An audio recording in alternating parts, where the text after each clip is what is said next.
12장입니다. 16절에서 21절까지의 말씀입니다. 자, 찾으셨으면 앞에 자막을 보셔도 되겠습니다.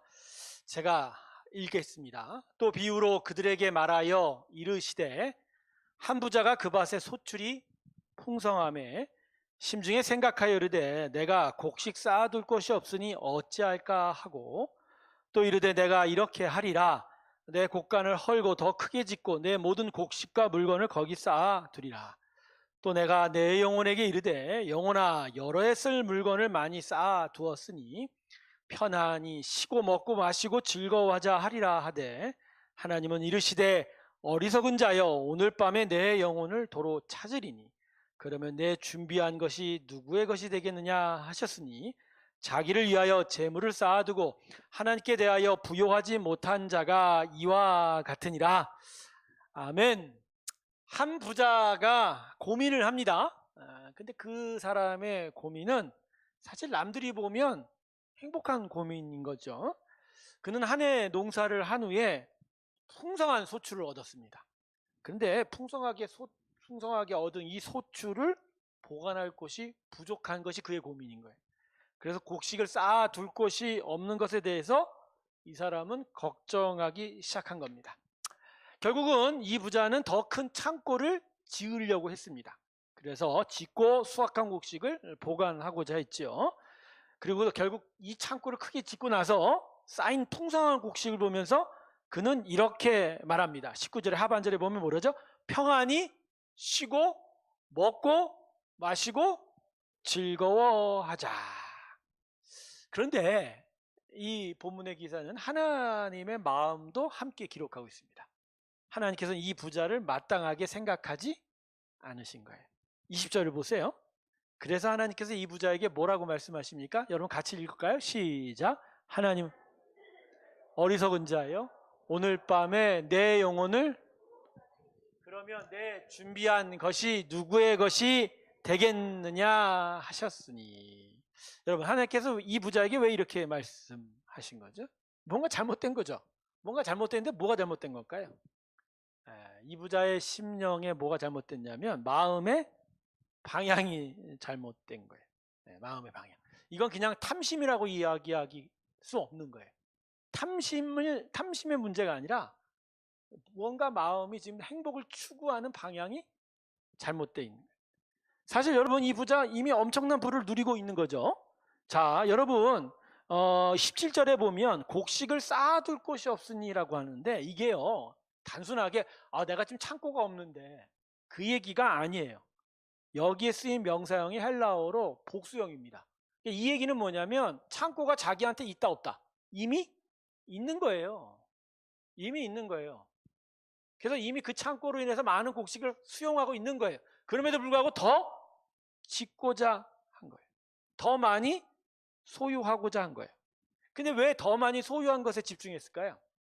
즉 거기서 마음의 방향이 문제인 거죠. 더 많은 소유, 더 많은 것을 가짐으로써 더 큰 행복을 자기가 누릴 수 있다라고 생각한 거죠. 그러니까 이 부자는 행복을 어디서 찾은 거예요? 내가 가진 양, 내가 가진 것들의 소유, 그 양, 그 사이즈에 자신의 행복은 비례해서 늘 것이다 이렇게 생각한 거죠. 하나님께서는 바로 이것에 대해서 질책하신 거예요. 네가 가진 소유로 너의 만족과 행복을 추구하는 것이 잘못된 것이다 라고 하는 거예요. 그래서요 20절에 보면 어리석은 자여 라고 너 지금 도대체 제대로 알지 못한다. 도무지 알지를 못하는 거예요. 너의 삶의 행복이 어디서 오고 너가 진짜 찾아야 될 것이 무엇인지를 모르고 있다. 그러면서 한 가지 비유를 들죠. 오늘 뭐라고 그랬어요? 20절에 오늘 밤에 내 영혼을 도로 찾으리니 그러면 내 준비한 것이 누구의 것이? 너는 네가 가진 것으로 행복할 줄 알지. 근데 내가 오늘 밤에 너를 찾아가 너의 영혼을 가져가기로다. 너가 진짜 육체의 죽음을 맞이하게 되면 네가 가진 이 모든 것이 너에게 행복이 되겠느냐? 오히려 아쉬움이 되는 거죠. 오히려 안타까움이 되고 슬픔이 되는 거죠. 그럼 그의 행복이 거기에 있지 않다라고요. 여러분 여기서 오해하지 마십시오. 하나님 이 부자한테 지금 찾아가서 목숨을 뺏어가겠다 그런 협박한 게 아닌 거예요. 네가 가진 것에 너의 행복이 있지 않다는 것을 애둘러 말한 거예요. 애둘러 말한 거예요. 그래서 예수님께서 오늘 21절에서 결론적으로 뭐라고 얘기하시죠? 자, 우리 다 같이 읽습니다. 21절 같이 읽습니다. 시작. 재물을 쌓아두고 하나님께 대하여 부요하지 못한 자가 이와 아멘. 네, 오늘 저와 여러분이 나누고 싶은 게 바로 이 부분입니다. 하나님께 부요하지 못한 자가 되지 말라라는 거죠. 몇 가지 여러분과 좀 생각해 보고 싶은데 짧게는 먼저 우리가 얻은 것이 우리 것이 아니라는 거죠. 우리가 얻은 것은 다 하나님의 것이라. 자, 이 농부가 그의 농사를 잘 졌어요. 근데 여러분 농사의 가장 큰 요인을 차지하는 게 물하고 날씨입니다. 그러니까 이 농부가 아무리 수고를 많이 해도 이렇게 많은 소출을 올릴 수 있는 것의 근원은 농부에게 있는 건 아니죠. 사실 그 날씨, 그 모든 것을 섭리해 주신 하나님이에요. 가령 뭐 우리의 노동과 지금의 현대의 직업과 생각해봐도 똑같아요. 여러분 우리가 일한 만큼의 대가를 다 받는다고 생각하는데 여러분 내가 일한 만큼의 진짜 내가 번 것이 나의 일한 만큼의 대가일까요? 여러분 그렇게 생각하세요? 내가 일했으니까 거기에 대해 정당한 대가를 받는다고요? 여러분 그건 세상이 눈에 보이는 대로만 움직인다고 생각하는 거거든요. 내가 그 직업을 가지기까지의 과정까지도 사실 보이지 않는 곳에 하나님의 일하심이 있는 거죠. 그리고 내가 일하는 과정 속에서 내가 그 직업, 그 사업을 하면서 여러 수입을 얻게 된 그 모든 숨겨진 과정도 사실 누가 섭리하신 거죠? 하나님. 그러니까 이러한 보이지 않는 곳에서 하나님이 운영하시고 섭리하신 것들이 다 있는데도 불구하고 우리는 그냥 내가 이만큼 노동을 하고 이만큼 수고했으니까 여기에 이만큼 대가를 받은 건 당연하다. 그냥 이건 내 거다. 이렇게 얘기하는 게 사실 진짜 어리석은 거라. 여러분 성경은 그렇게 얘기하지 않습니다. 우리가 얻고 누리는 모든 것은 하나님의 은혜예요. 더 큰 은혜는요. 그럼에도 불구하고 하나님은 우리 소유로 인정하시는 거예요. 그래 너 열심히 일했으니까 이 정도 네가 보상받고 누려라. 기쁘게 살아라. 거기까지도 인정하세요. 그런데 중요한 건 그 안에 담겨진 우리의 고백이 모여야 된다는 거예요. 이 모든 것이 다 누구 때문이다? 하나님의 은혜 때문에.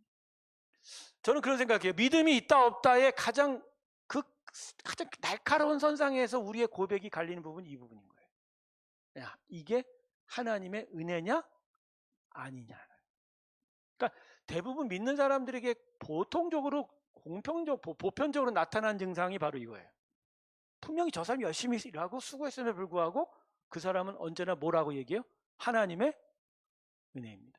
너무 듣다 보면 너무 식상해갖고 이젠 그런 소리 하지 마세요라고까지 생각할 정도로 그 사람들에게 뭐가 나타나요? 이 모든 것이 하나님의 은혜입니다. 자, 그건 자기 스스로는 이렇게 이룰 수 없다는 거예요. 나의 능력, 나의 질은 도무지 이걸 이룰 수 없다는 거예요. 오늘 아침에 시편 말씀 130편을 살펴봤는데 새벽에 다윗이 그래서 그 노년에 지은 이 시 속에서 뭐라고 얘기합니까? 133편에 하나님의 은택을 잊지 말지어다. 모든 일들에 하나님의 섭리가 있다. 하나님 주관하심이 있고 하나님의 도살핌이 있다. 저는요. 제가 사는 것에 대해서 이게 내 인생이 아니구나. 하나님이 받쳐주니까 산다라는 걸 언제 깨달았냐면요. 1994년 여름이었어요. 그때 여름이 지금보다도 더 더웠다고 하는 사람 많아요. 저는 제 인생에 가장 더운 계절이 94년 여름이었어요. 근데 그때 제가 이제 공황장애 발병했었거든요. 그때는요, 제가 호흡을 한다는 것 자체가 진짜 괴로웠어요.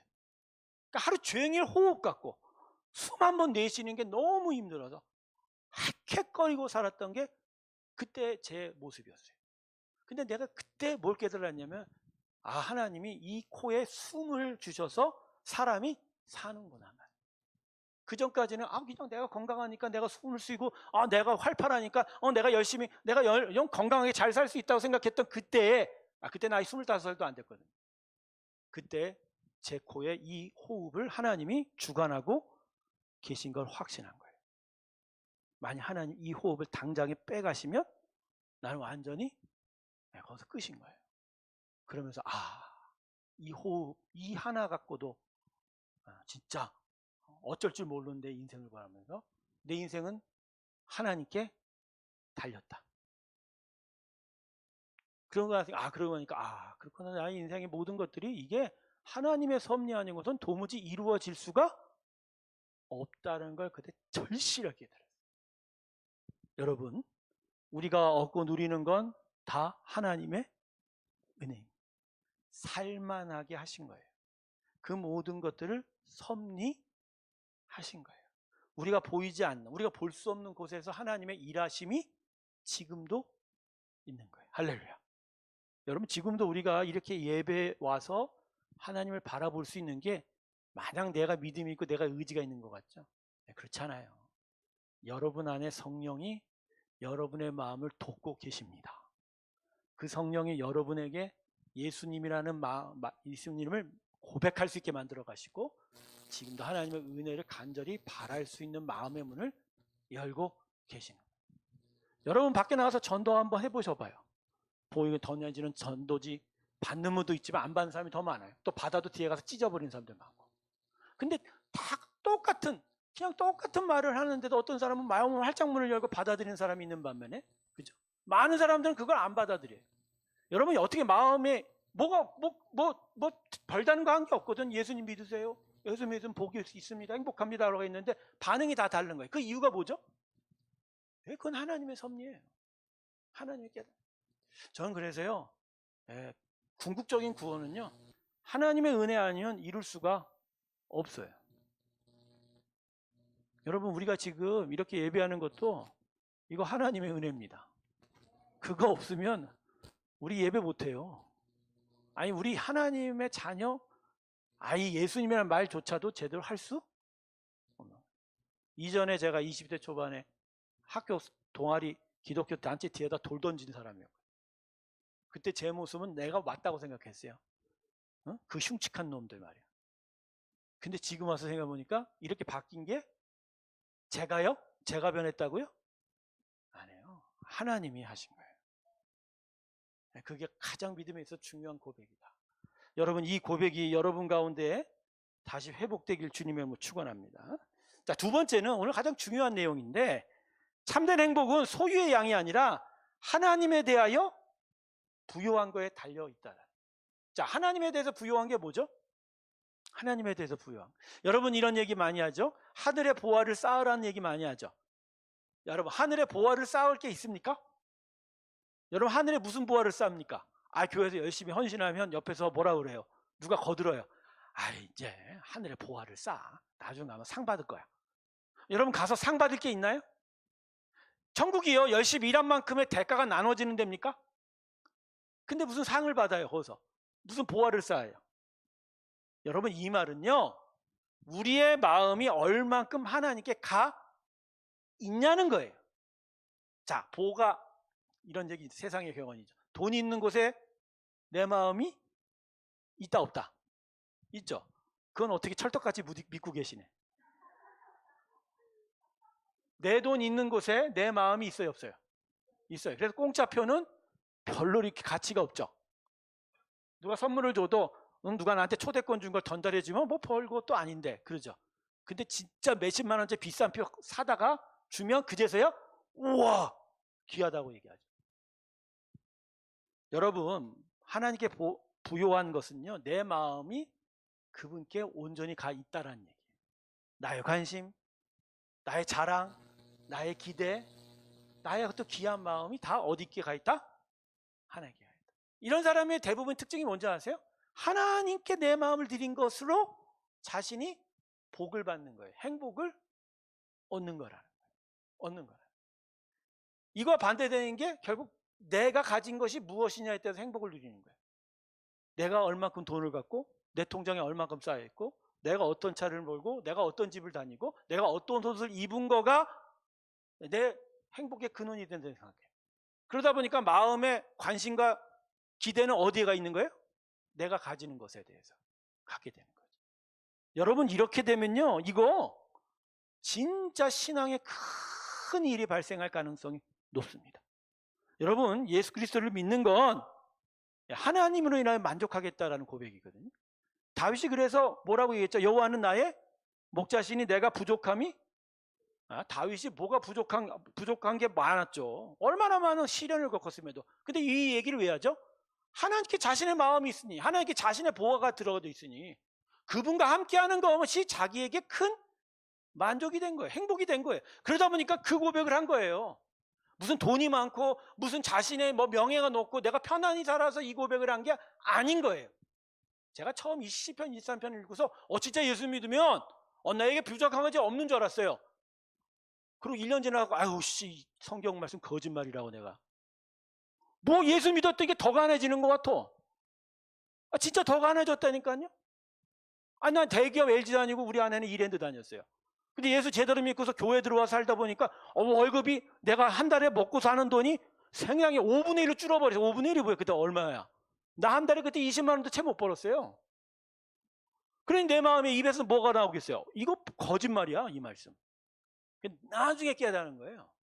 나중에 신학교를 다니면서 배우면서 이게 물질적인 얘기가 아니에요. 그러면 이게 무슨 정신적인 승리가? 그게 아니에요. 이 영혼 안에 하나님이 인하여 주시는 그 기쁨이 넘치면 그 물질적이고 여러 가지 육체적인 일들에 대한 느낌이 점점 약화되기 시작해요. 그건 정신승리가 아니라 그렇게 부족해도 그걸 넘어서는 거예요. 하나님이 내 안에 큰 기쁨을 주는 곳 인하여 내가 진짜 만족하게 되는 일이 나타나게 되는 거예요. 여러분, 그래서 하나님의 사람은요, 현실에 안주하지 않습니다. 목사님 왜 갑자기 하나님께 부요한 얘기를 하면서 현실에 안주하냐 얘기하는데, 현실에 안주한다는 게 결국 뭐죠? 지금 내가 누리는 것, 내가 가진 것, 내가 소유할 것들에 대해서 내가 마음이 매이기 시작을 하는 거예요. 그러면 내 마음이 매였다는 건 결국 내 마음의 보화가 하나님께 아니라 어디가 있는 거예요? 내가 지금 갖고 있는 물질, 내가 지금 누리고 있는 것들에게 매여가는 거예요. 그러면 내가 하나님으로 인하여 기쁨을 얻는 것들이 깨지기 시작해요. 그게 평안이 깨지는 거예요. 오늘 말씀 보면요, 이 농부가 큰 소출을 얻어서 창고를 짓고 난 다음에 뭐라고 얘기합니까? 본문의 19절 하반절에 평안이, 이 농부가 뭘 얘기해요? 평안을 얘기해요. 여러분, 이건 가짜 평안이라는 거예요. 돈이 많고 내가 누리는 게 많으면 내가 진짜 평안할 거라고. 이걸 무슨 평안? 가짜 평안. 이건 하나님이 흔드세요. 왜요? 이 농부가 진짜 평안을 얻어야, 그래야 진짜 진짜 생명을 얻기 때문에. 그래서 여러분, 가끔 현실에 안주한 자가 누리는 가짜 평안을 하나님이 깨실 때가 있어요. 이걸 갖고서 여러분 놀랄 거야. 우리 하나님은 뭐 깨시는 분인가? 때로는 깨십니다. 그래서 그 영혼이 진짜 평안을 누림으로 정말 참된 기쁨을 경험하고 정말 누리기를 원하시는 거예요. 그게 하나님의 때때로의 섭리가 된다라는 거예요. 여러분, 하나님이 아닌 가진 소유와 누리는 편안함에 대한 만족은 나로 하여금 하나님부터 멀어지게 합니다. 그게 가장 어리석은 자라. 제가요, 미국에 5년 있었고 영국에 6년 있었습니다. 미국에서는 한인 이민교회에서 2년을 일했고, 그리고 3년을 보스턴에서 공부를 하면서 마쳤어요. 그러고 나서 사역지를 구했는데 대서양을 건너서 영국으로 가버렸어요. 영국 한인 이민교회에서 섬겼습니다. 제가 6년을 섬겼는데, 여러분, 6년을 섬겼다는 건 영국 영주권이 나왔다는 얘기예요. 저는 제 아내와 함께 영국 영주권이 있었어요. 근데 그걸 놓고 나와버렸어요. 어떤 놈은 내가 나온 이유가 뭔 여자하고 문제가 있어서 나왔다고, 그 영주권 먹고 나왔다고 별 이상한 소리를 하고 있는, 지금도 승질이 나버리겠네. 왜 나왔는지 아세요? 왜 나왔을까요? 제가요, 선진국의 영주권을 가졌다는 게 안주하게 되는 것 같아요. 그러니까 복음이 아니라 그냥 서로 모여서 만나서 누리는 기쁨, 그리고 더 발전된 나라에서 경제적으로 안정적으로 받는 것, 누리고 있는 것들에 대한 만족들, 그게 합쳐져서 복음에 대한 열정과 참된 기쁨과 만족을 얻는 일들에 대해서 점점 멀어지게 되는 거예요. 제가 목회를 하는 동안 계속 부딪히는 거예요. 이게 계속 부딪혀. 이것들이 부딪히면서 내 안에 도리어 뭐가 생겼어요? 평안이 아니라 아픔이 생기고 어려움이 생긴 거예요. 나는 이게 하나님의 역사예요. 제 안에 가짜 평안을 깨시려고 하는 거예요. 저는 지금도 가끔 그래요. 아우, 내가 그냥 마음 편하게 그때 눌러 앉았으면 눌러 앉았죠. 그러면 저한테 있는 게 뭘까요? 더 편안하게 있을 수 있는 거예요. 진짜 편안했다니까. 여러 가지 경제적인 일도 뭐 다 얘기할 수 없지만, 근데 그게 하나님이 저한테 원하는 게 아닌 거예요. 어떤 사람이 영국 영주권을 그냥 저 발로 포기해버리고 나와버릴까요? 제가 잘했다는 게 아니라 하나님이 제 안에 뭘 세워주고 싶어서 진짜 평안이 뭔지, 진짜 기쁨이 뭔지 말입니다. 제가 오늘 박주인 전도사님한테 이제 찬양을 부탁을 했지만, 저 옆에 앞에서 같이 찬양하면서 제 스스로 뭐라고 그러는 줄 알아요? 그래도 위에서 찬양인도 기타 하는 게 기쁘긴 하구나. 밑에서 박수치면서 일하는 거 하는 거 아니 잘했어요. 잘하신 내가 그게 아니라 저 위에 올라와서 열정적으로 기타 치면서 인도하는 것에 대한 기쁨이, 물론 자기 만족이겠지만 여러분 볼 땐, 근데 그게 저로 하여금 하나님 앞에 살아있게 만드는 거예요. 금요 예배 끝나고 집에 갈 때 뭐 허헉거리고 막 힘이 들고 하지만, 그리고 너무 힘들다라고 고백을 하지만, 저로서는 하나님 앞에 제 마음을 드리고 제가 하나님 앞에 제 마음에 귀한 것들을 드려가면서 하는 거기라, 제 안에 이 땅이 줄 수 없는 뭐가 들어와요? 기쁨이 들어와요. 그게 저를 살게 합니다. 그게 저를 진짜 만족하게 하는 거예요. 그러고 보니까 하나님이 우리에게 주는 만족은 바로 이런 거예요. 가지고 누리는 게 아닌 거예요. 근데 제가 여러분에게 물을게요.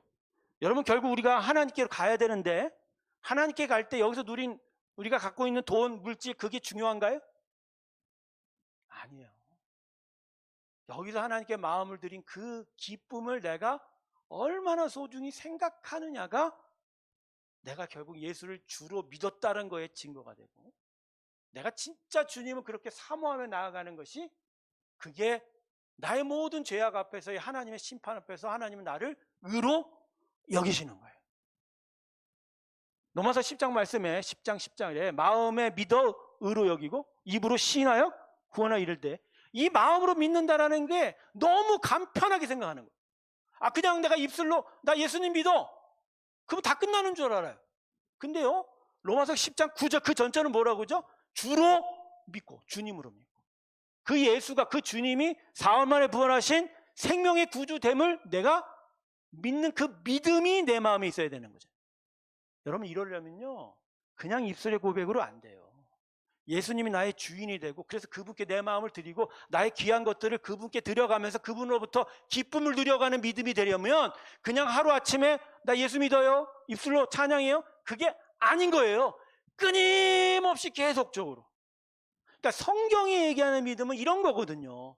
한번 예수가 우리한테 있으면 계속 그 믿음을 지키고, 또 그 믿음이 반복되고 그 믿음이 계속 견고해져 가는 것을 마음에 시인하는 거라고 그러는데, 어느새 가짜 복음이 들어와갖고 내가 그냥 입술로 한번 그냥 나 예수 믿어 이러면 다 구원 받는 줄로 봐요.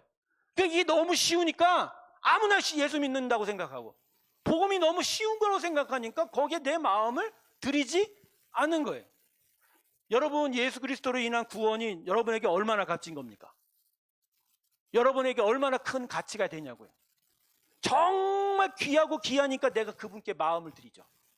너무, 제가 또 얘기했잖아요. 내 돈이 있는 곳에 내 마음이 있다고 말입니다. 그러니까 예수로 인한 구원이 얼마나 값어치가 있느냐에 따라서 내 마음이 거기에 가 있느냐 없느냐.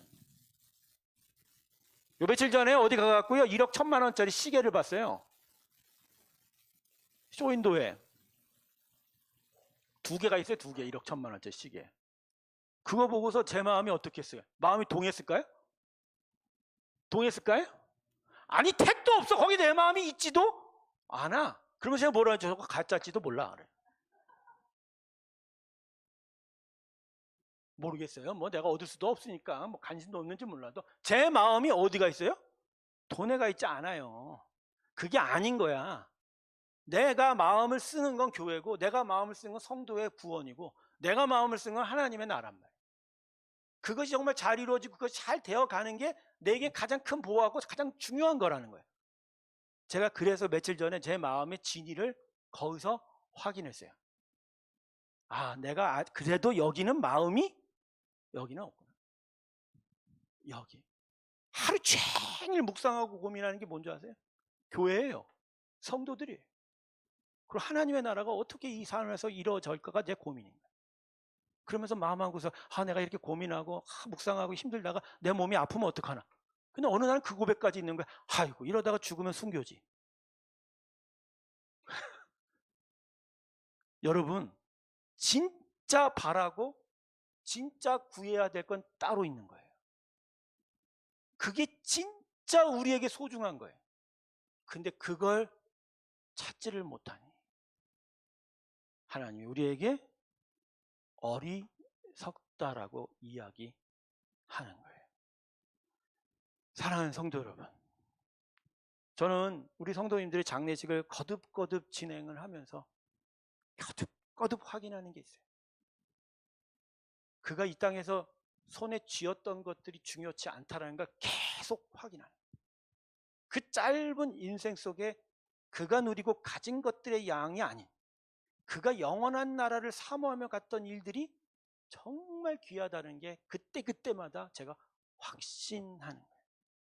만일 그것들이 제대로 잡혀지지 않은 채 그 마지막 육체의 죽음 앞에서 하나님이 난 너 몰라라고 물으실 때 그때의 당황함, 그때의 진짜 아쉬워함은 이거는 이루 말할 수가 없을 거라는 생각을 하게 됩니다.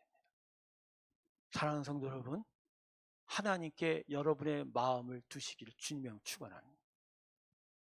그게 우리의 복이에요. 그게 우리의 만족인 거예요. 그게 영원한 생명의 나라로 가게 되는 줄로 믿습니다. 필요하니까 있어야 돼요. 부족하면 불편하니까 좀 있어서 편하기도 해야 되겠죠. 그러나 거기까지 빚져서는 안 되니까 좀 벌어서 빚지고는 살지 않게끔 하는 것도 방법이죠. 거기까지예요.